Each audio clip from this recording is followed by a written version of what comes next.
we do have Andrew on who wants to talk about Apostle Paul beating out all the other philosophers.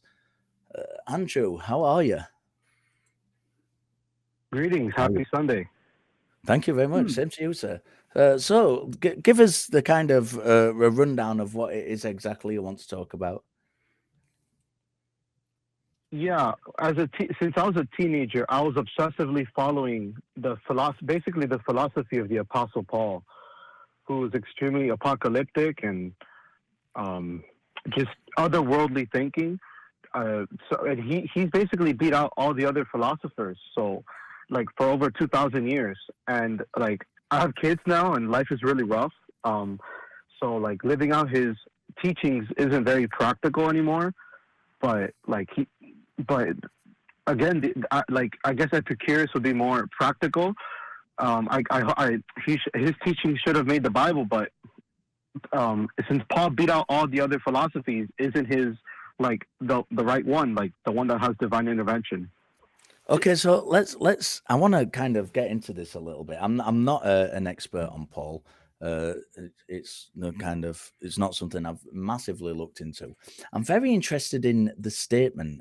Uh, Paul beat out all the other philosophers. Can you break that down and explain what you mean by that? Because that, on the surface of it, seems a little bit incoherent to me. I'm not quite understanding what you're meaning by it. So if you can kind of break it down a little bit.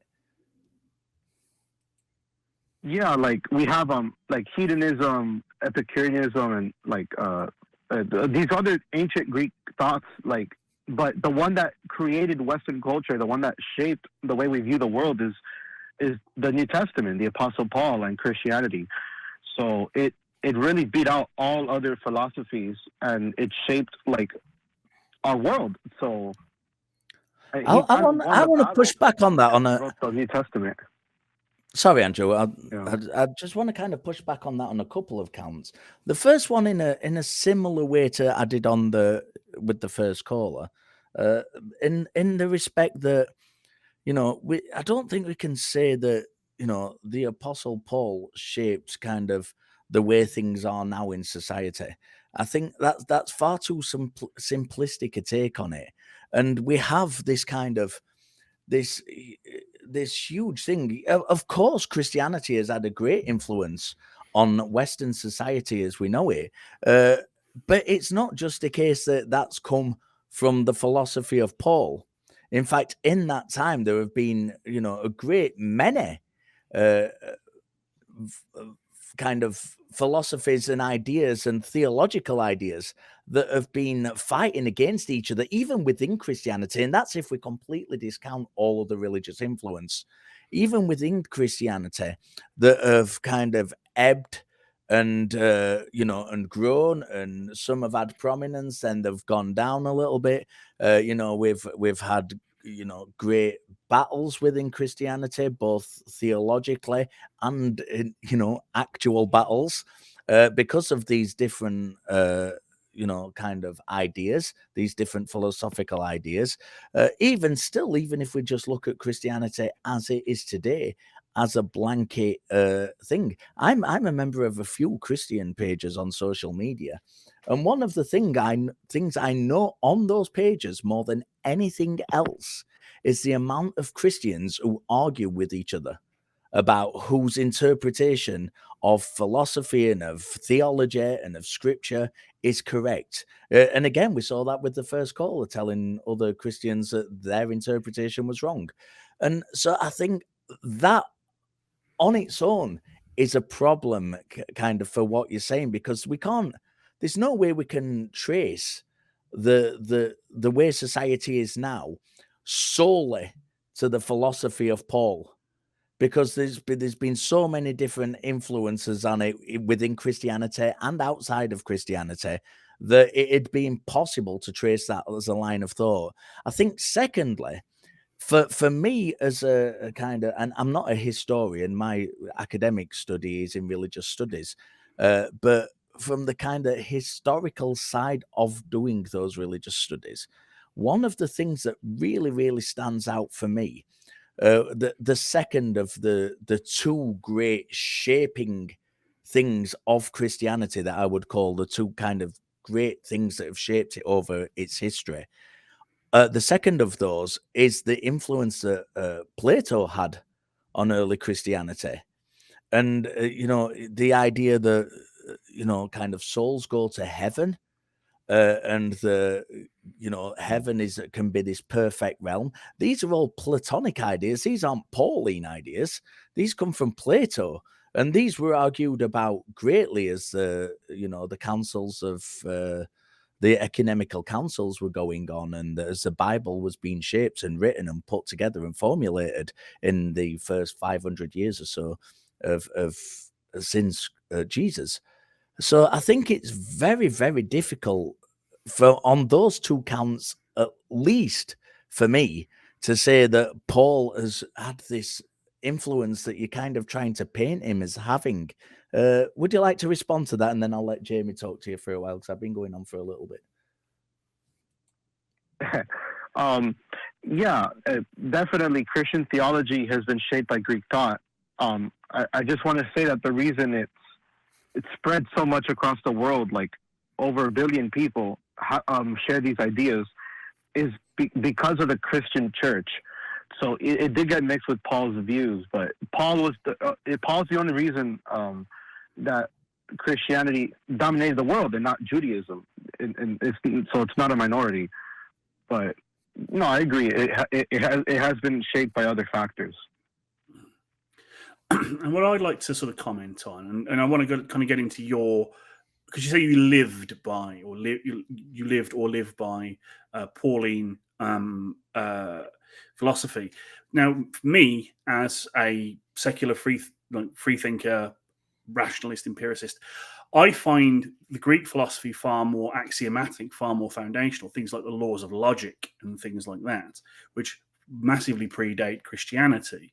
And I take very little, if basically nothing, from biblical philosophy, and many of the things that occur in biblical philosophy that I can get on board with, such as like the golden rule, as problematic as that can be sometimes, because it is, I think, a slightly arrogant look at morality. But that's where I draw, like, from philosophy to guide my thinking and my life. How does Paul guide your thinking and your life? What specifically Pauline ideas or notions did you live by, or do you live by? Yeah, as a teenager, I didn't party. I didn't pursue relationships. So I practiced hard celibacy because I heeded Paul's warnings about the end of the world and the final judgment. So I didn't really enjoy my life like that. I went to church and practiced extreme devotion. So I didn't really build finances. My focus wasn't on building finances. And I have kids now, and it's actually really rough. It's really hard when you don't have a good amount of money. So it hasn't really been very useful for this life, but it's really useful for the next life. But didn't things like Stoicism and things like that occur? Like, weren't they core to certain Greek philosophies and Greek societies? I mean, the idea of Spartan living is very much a Greek concept. So these concepts of living frugally, abstaining from vice, etc., may have been like, we should do these because the end of the world is coming. But the ideas in and of themselves are not new and are not exclusive to Paul, and I think I believe would still have spread even if Judaism or Islam or any other religious bent, or in some weird parallel dimension, secularism had actually ruled the day from back then, rather than religion. I think these concepts and philosophies would still have propagated. Probably. Okay, Paul. Sorry, Paul. It's because we're talking about Paul. Andrew. Andrew. I just want a bit of clarification. This might be just me being a little bit thick, but you seem to be indicating that following Pauline principles is actually set you up to be in a place that's not particularly fruitful now that following those principles has kind of come to fruition, that you practice this celibacy when you were younger and you didn't save money and things, and now that you have had children and you've not done that, it's actually a detriment to you. Am I following that correctly? If I'm not, please correct me. Yeah, pretty much. So And the anxiety too, of worrying about the end of the world didn't really help my mental health either. yeah, so in that case, is it? And I'm just trying to kind of figure this out in my own mind, because I'd interpreted what you were saying, the as being that Paul was the best of all the philosophers. But is that not what you are you saying that, or is that not what you're saying? I'm saying that he just won the battle, that he just beat them all out. Like his Christianity pretty much dominated the way we think and the way we live for millennia, because he kind of just beat them all out. So like I was kind of like I kind of like almost like had to live by his teachings because it was the greatest influence. Right. I think I get like, and so doesn't that indicate that his teachings are probably the most true? Well, I don't know, because like only about a third of the world, even at its height, about a third of the world was Christian, which is a lot, but there are lots and lots of non-Christians out there who went by philosophies of a similar type. I mean, Confucianism and all kinds of stuff came out, and Buddhist. Well, Richard will be able to tell you more about this, but the ascetic lifestyle of Buddhism and letting go that which is material and severing your connections to the world is, I believe, quite core. Which actually, incidentally, by the way, some scholars believe that the Buddhist philosophers may have influenced the Stoics, who influenced Paul. So it's one big circle. Yeah, sorry, I didn't mean to interrupt you. No, that's it. That was basically my point, and the fact that, like, yes, you may have been introduced via Paul, but I mean, we all stand on the shoulders of giants, and popularizing something, I don't see is like, it's not a competition. Like, he didn't beat any philosophy; he just rebroadcast it with his own twist, a rather damaging twist, unfortunately. But I think it's more of a fact that you were born and brought up in a Christian society rather than in any kind of Eastern religious society or Islamic society or anything of that nature, where you probably would have been hit by the same things and probably been influenced the same way. Although I don't want to sort of put words in your mouth, but I don't think we can just say, yeah, Paul made the world aware of these things, because a lot of the world was aware of it before, and a lot of the world continue to be aware of it without Christianity.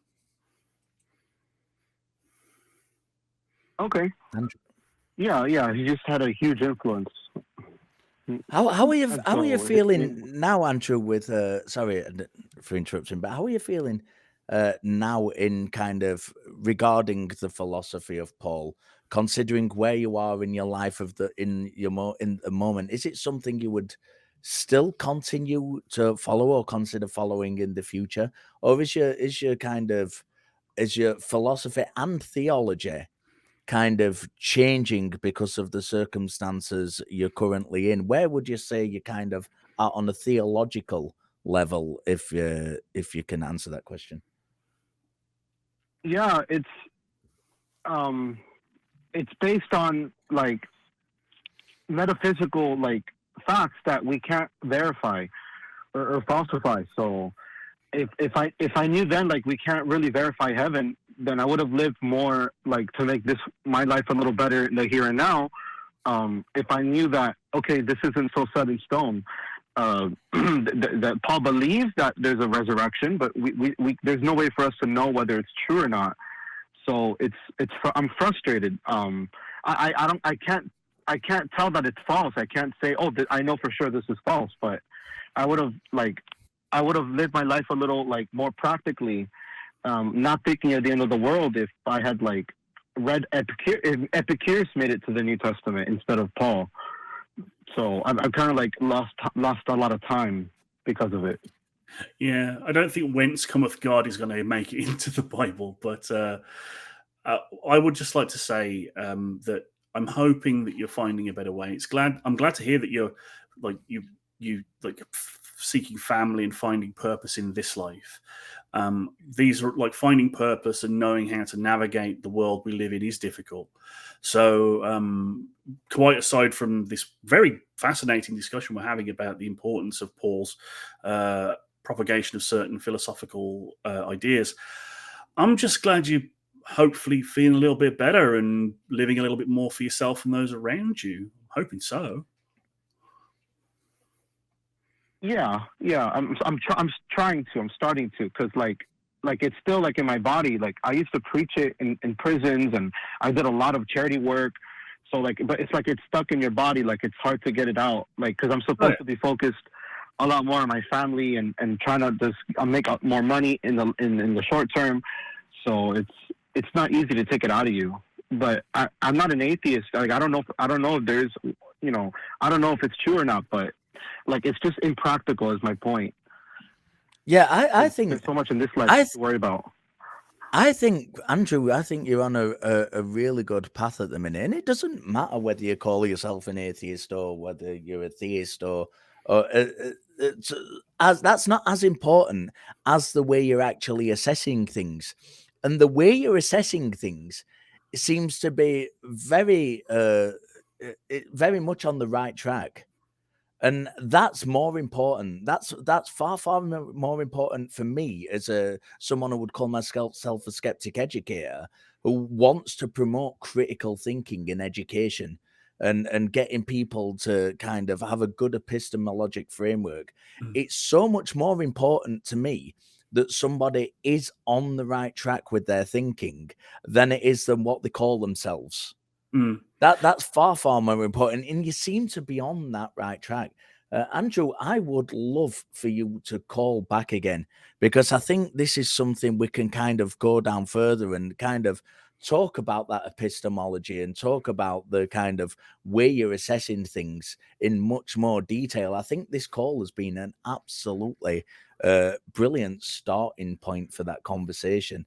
And I would love, I know you've called the show before, I'd love for you to call the show again and kind of let's take this further. I'm gonna offer Jamie a couple of words to say to you, and then I'm going to give you the final say, because you've been such a great caller, and in contrast to the Christian we had calling at the beginning of the show, this is exactly the kind of conversation we'd want with theists.